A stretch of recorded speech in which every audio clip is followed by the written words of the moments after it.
O Espiritismo é considerado o Consolador prometido, porque a sua mensagem, sendo de fácil entendimento, está destinada a todas as pessoas, sem exceção, e ao mesmo tempo consola, agasalha, auxilia e esclarece as pessoas que passam por aflições ou que buscam esclarecimento espiritual.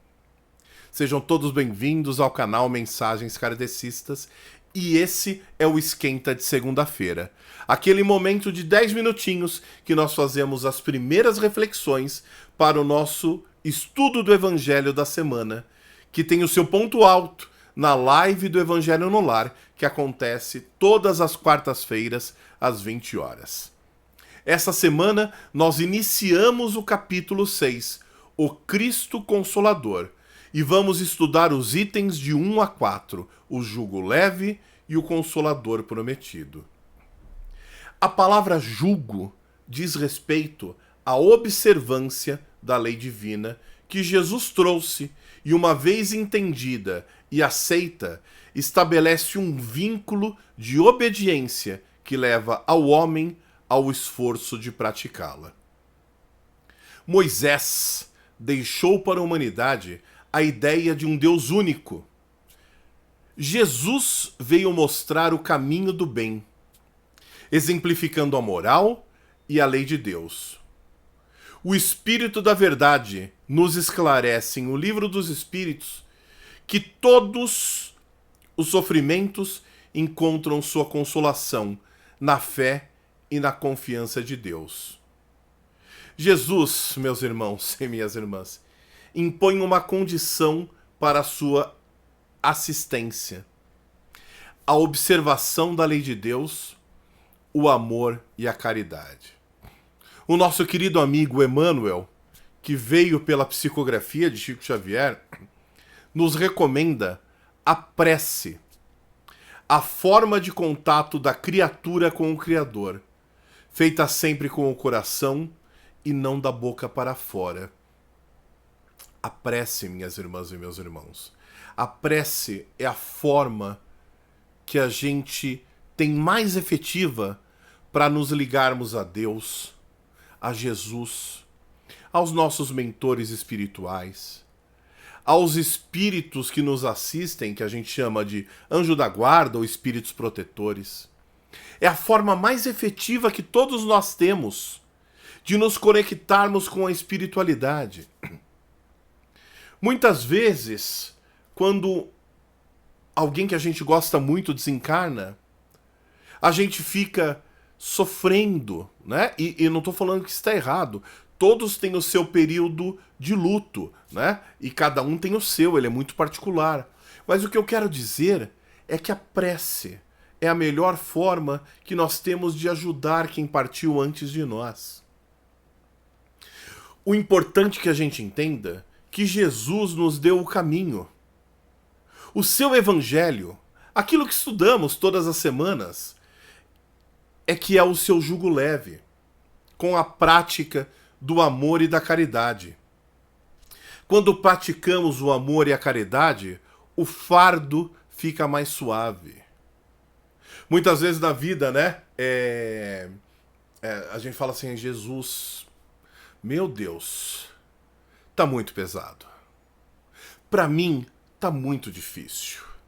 Eu não sei se eu aguento. Nos momentos de maior dificuldade, saibamos todos nós buscar o auxílio com a oração, com a prece. E o fardo fica mais leve. É na prece que nós atraímos para perto de nós os espíritos que vão nos ajudar, que vão nos auxiliar, nos sustentar, nos inspirar para que possamos passar com menos sofrimento pelas dificuldades e obstáculos do dia a dia. Os bons espíritos nos dizem que não devemos ter ódio, ciúmes, ambição ou qualquer outra paixão que provoca infelicidade entre as pessoas. Apenas o amor, através da prática do bem, é capaz de nos levar para a suprema felicidade. A compreensão, a aceitação e os esforços das práticas da lei de Deus, a lei do amor. Ainda é saber que a morte só existe para o corpo físico, que a vida é eterna e que após o nosso desencarne, continuamos vivendo e aprendemos. No Evangelho de João, capítulo 14, versículos de 15 a 17 e 26, fala assim, uma citação a Jesus, né? João. Se me amais, guardai os meus mandamentos, e eu rogarei ao Pai, e ele vos dará outro Consolador, para que fique eternamente convosco, o Espírito de verdade, a quem o mundo não pode receber, porque não o vê e nem o conhece. Mas vós o conhecereis, porque ele ficará convosco e estará em vós. Mas o Consolador, que é o Espírito Santo, a quem o Pai enviará em meu nome, vos enviará todas as coisas e vos fará lembrar de tudo o que tenho vos dito. Jesus promete um outro Consolador, que é o Espírito de verdade, que viria mais tarde, quando a humanidade estivesse mais desenvolvida, mais amadurecida para conhecê-lo. Esse outro ensinaria todas as coisas e faria os homens, as pessoas, lembrarem-se de tudo o que ele ensinara.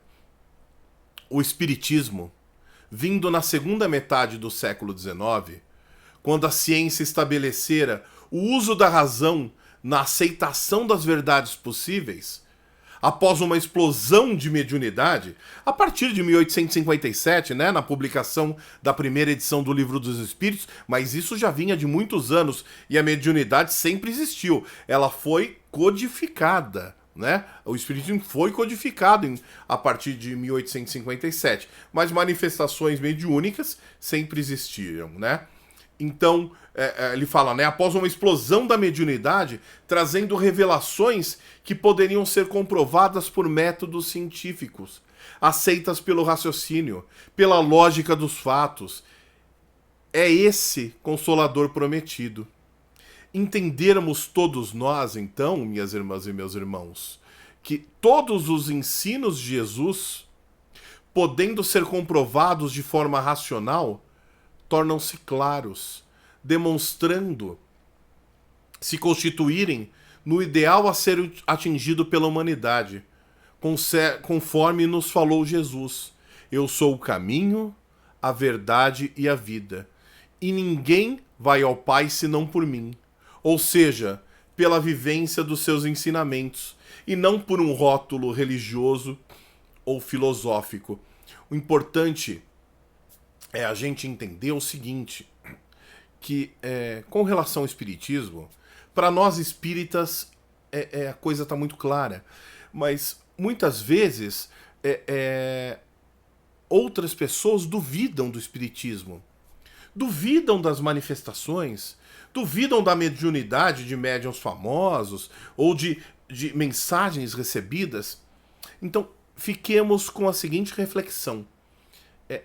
Do espiritismo, a gente pode duvidar da mediunidade das pessoas, a gente pode duvidar da comunicação dos espíritos, a gente pode duvidar das manifestações físicas, a gente pode duvidar de todas as provas que já foram colocadas, E quando a gente pega centenas de milhares de cartas psicografadas pelo Chico Xavier, com centenas de milhares de comprovações, porque as pessoas da família falaram, não, essa é a carta do meu filho, essa é a carta do meu pai, o que ele tá falando aqui, só eu sei, não tem como outra pessoa saber, porque só eu sei, e eu moro no Maranhão, o Chico Xavier era Uberaba, como que poderia? Não é possível.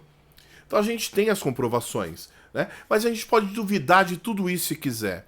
Agora, quando a gente lê o Evangelho segundo o Espiritismo, a gente não pode duvidar do conteúdo moral. A gente pode duvidar de tudo. Agora, do conteúdo moral não dá.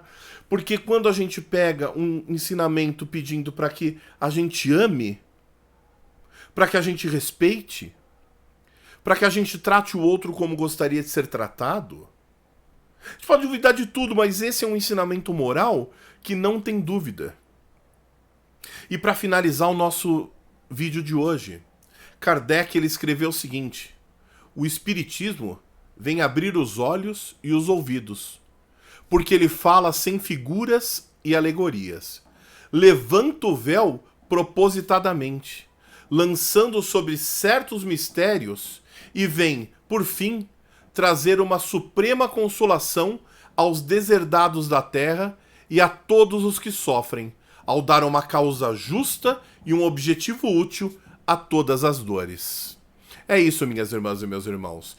Então espero que vocês leiam o início do capítulo 6 do Evangelho segundo o Espiritismo, o Cristo Consolador, itens de 1 a 4, e a gente vai aprofundar essas reflexões quarta-feira, às 20 horas, na nossa live do Evangelho no Lar. Fiquem todos com Deus e até lá.